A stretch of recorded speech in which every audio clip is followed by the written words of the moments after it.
I'm Bill Crum from the Oklahoman and News OK, and with me today is State Senator David Holt, Republican from Oklahoma City.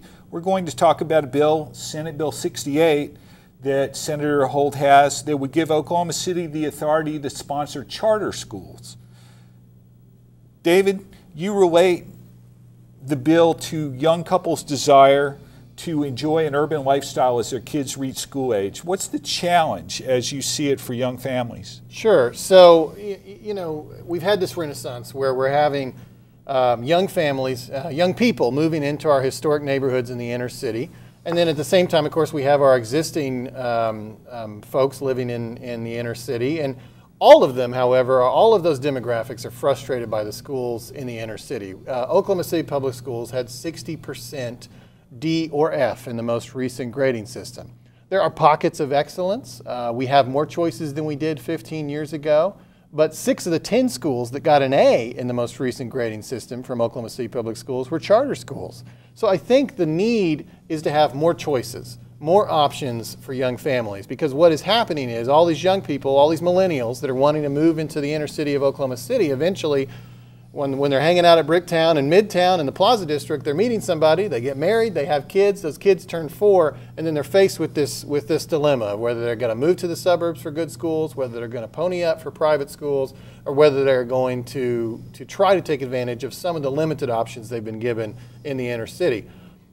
I have always been a school choice advocate. I believe more entities authorizing charter schools is a good thing because ultimately it leads to more choices for young families. And for me, I feel as if with Senate Bill 68, I'm standing with young families in the inner city of Oklahoma City and Tulsa who want to have more choices. Superintendent Rob New here in Oklahoma City has said that if the bill becomes law, it would undermine, as he put it, the collaborative relationship between Oklahoma City Public Schools and city leaders. What do you think about that? Well, I think that collaborative relationship is important. I want the Oklahoma City Public School District to demand and achieve excellence in its buildings. However, I'm not sure it's really collaborative when only one of those entities, in this case Oklahoma City Public Schools, has the actual power to meet the needs of the young families of our district. The city of Oklahoma City, the mayor and council, and the same thing in Tulsa, are most motivated to make sure that the young families of our city have the school options they want, regardless of who provides it. Oklahoma City Public Schools generally wants the people in the inner city to use their option exclusively. And so when he talks about a collaborative relationship, I want a collaborative relationship that is based on equal power, essentially, that both entities have the power to meet the needs of this constituency that exists in the inner city that wants to have more school options.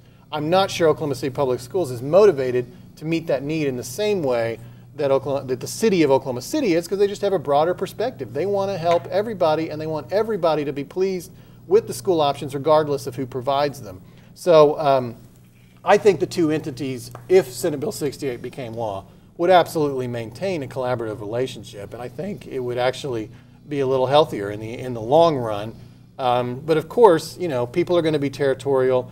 I understand that. I anticipated that would happen. You know, but I want everybody who has Oklahoma City's best interest in mind to have the ability to choose this community's own destiny and choose to provide more education options for young people.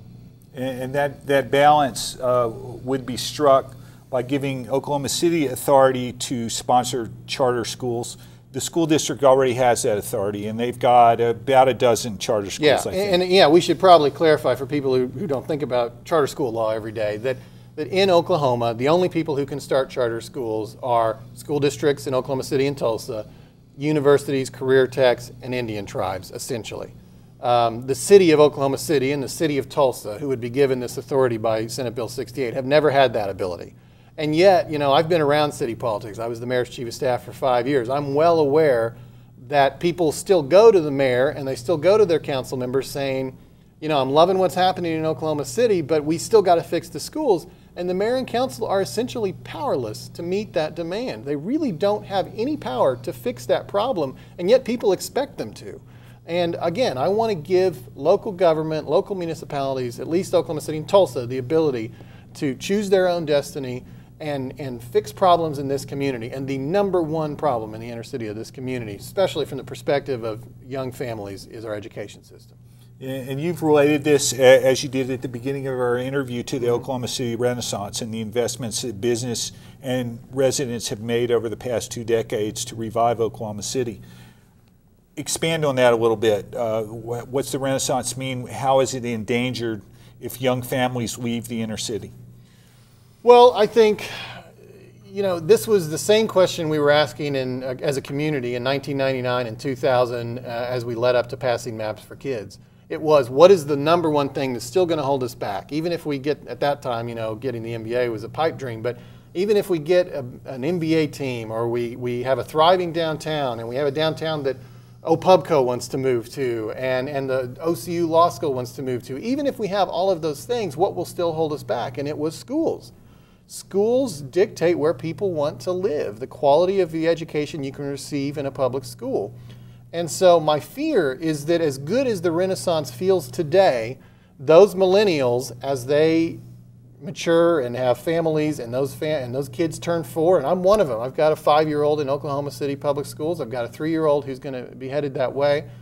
As those families grow up, we may lose them, just as we used to. You know, they've come back, but now that they're reaching school age, I'm afraid we're going to lose them to the suburbs. And for those who can't get out, don't feel like they have the financial means to move to a suburb, they're not very well served either. I mean, I don't want to lose families, and I don't want to have poorly educated students living and growing up in the inner city of Oklahoma City. There are pockets of excellence, and I don't question that Oklahoma City Public Schools is doing all it can. But I believe in school choice, and I believe that competition will improve the choices for families and will improve what Oklahoma City Public Schools is doing. You know, competition has worked in every other aspect of human existence. I don't know why it would not work in the education system. And so I've always stood for it in other avenues too. This is just another manifestation of it. I really believe that to preserve our Renaissance in this community, we've got to have more school choices. That means competition, and that in this case means more government entities with the power to provide those choices. Thank you very much. Senator David Holt has been with us today. I'm Bill Crum from the Oklahoman and News OK. Thanks for joining us.